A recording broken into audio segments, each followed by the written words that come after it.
وآت المال علی حبہ، اب اس میں جو ترتیب میں نے کہا تھا، الاقرب فالاقرب، الاقرب فالاقرب، سب سے پہلے ذوی القربیٰ، اور اس میں اکثر و بیشتر ہم سے کوتاہی ہوتی ہے۔ دور دراز کے لوگوں کے ساتھ نیکی ہو رہی ہے، سگے بھائی کی بیوہ اور یتیم بچے جو ہیں وہ محروم ہیں، انہوں نے اس وقت یہ کر دیا تھا، یہ کر دیا تھا۔ ظاہر بات ہے کہ رشتہ داروں سے تو شکایتیں ہوتی ہیں، یہ تو ہمیشہ ہمارے مخالف رہے جی، ان کی ہم کیسے مدد کریں؟ اگر تو اللہ کے لیے دینا ہے تو پہلا حق ان کا ہے۔ من احب للہ وابغض للہ واعطى للہ ومنع للہ، اللہ کے لیے دیا ہے اگر تو اپنے اس نفس کے جو انتقام کا جذبہ ہے اس کو کچلو، اور جس کا سب سے پہلا حق ہے اس کو پہنچاؤ، حق بحقدار رسید۔ ذوی القربى والیتامى، جو بے سہارا رہ گئے، باپ کا سایہ نہ رہا، والمساکین، مساکین کسے کہتے ہیں؟ مسکنت کہتے ہیں کم ہمتی۔ آپ کو معلوم ہے آج کل ایک مرض کہلاتا ہے نیورستھینیا، آدمی دیکھنے میں ہٹا کٹا ہے، صحت مند ہے، لیکن اندر سے اس کی کوئی ہمت ایسے جواب دے گئی ہے کچھ کر ہی نہیں سکتا، وہ ہے مسکین۔ اسی لیے جو فرمایا گیا یہودیوں کے لیے ضربت علیہم الذلۃ والمسکنہ، ذلت کے معنی بھی کمزوری، اور مسکنت کم ہمت ہی، ہمت ختم ہو گئی۔ تو جو اپنے پاؤں پر نہیں کھڑا رہ سکتا اس وجہ سے کہ اس میں وہ ہمت کم ہو گئی ہے، وہ بھی مستحق ہے۔ وابن السبیل، اور مسافر۔ پرانے زمانے میں آپ کو معلوم ہے نہ سرائیں تھیں، نہ کچھ اور تھا، نہ ہوٹل تھے، پھر اگر کہیں راستے میں چوری ہو گئی، ڈاکہ پڑ گیا، تو آدمی جو ہے گھر میں خود ہے، کفیل ہے، اچھا ہے۔ اس وقت کی حالت ایسی ہو گئی۔ ہمارے ہاں بیگرز نے اسی کو ایک بہت بڑا بہانہ بنایا ہوا، جی میں آیا تھا وہاں سے اور یہاں سے، اور میری جیب پھٹ گئی، سب کچھ چلا گیا، اب مجھے واپس جانے کے لیے کرایہ چاہیے۔ اکثر و بیشتر جھوٹے کیسز ہوتے ہیں۔ اگر آپ کسی کو پکڑ لیں اور ساتھ لے کر کہیں تحقیق کراؤ تو وہ بھاگ جائے گا، پھر نہیں آئے گا اس مسجد میں۔ لیکن یہ کہ ابن السبیل، یہ بھی ایک کھاتا ہے۔ والسائلین، یہ ذرا تفصیل طلب معاملہ ہے۔ اسلام کی تعلیم بڑی متوازن ہے۔ ایک طرف سوال کی مذمت ہے، مت اپنا دستے سوال دراز کرو کسی کے سامنے۔ جو شخص ہاتھ پھیلاتا ہے مانگنے کے لیے، وہ اپنی عزت نفس کو ہتھیلی پر رکھ کر آپ کے سامنے پیش کر رہا ہے، اور آپ ٹھوکر مار دیتے ہیں اس کی عزت نفس کو۔ مانگو اللہ سے، اللہ کسی کے دل میں ڈالے تمہاری ضرورت پوری کر سکتا ہے، بغیر اس کے کہ تم کسی کے سامنے دستے سوال دراز کرو۔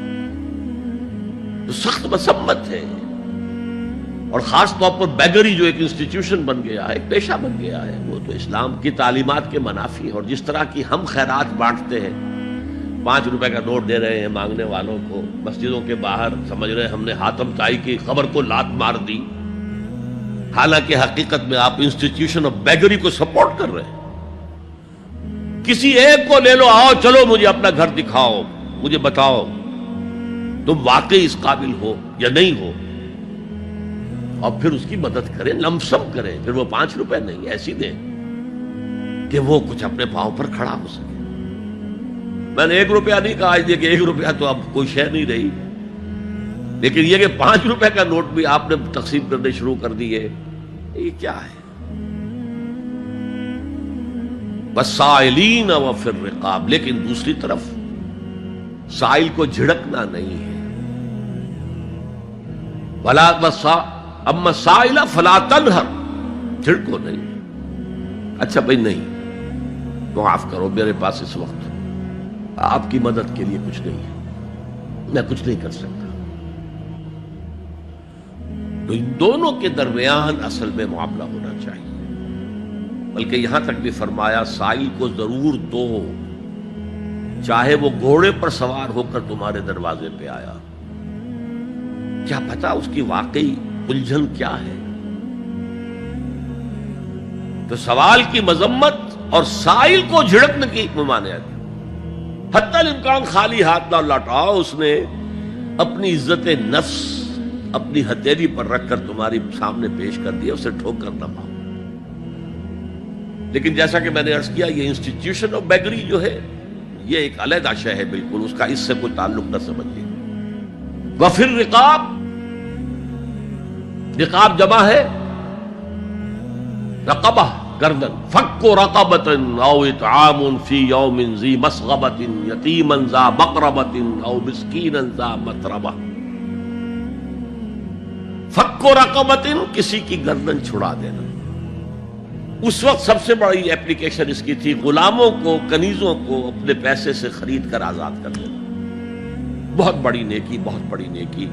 اور حضرت ابو بکر رضی اللہ تعالیٰ عنہ کے دفتر فضائل میں سب سے اونچا کام یہ ہے کہ جن غلاموں کو اور جن کنیزوں کو ستایا جا رہا تھا، their owners, their masters، ان کے آقا کو حق حاصل تھا، جو چاہے کریں ان کے ساتھ، قتل کر دے، کوئی پوچھنے والا نہیں ہے۔ میں پہلے بھی عرض کر چکا ہوں، میری ملکیت ہے، جیسے میری بکری میری ملکیت ہے، میں نے اس کو ذبح کیا، گوشت کھا لیا، تم کون ہوتے ہو پوچھنے والے؟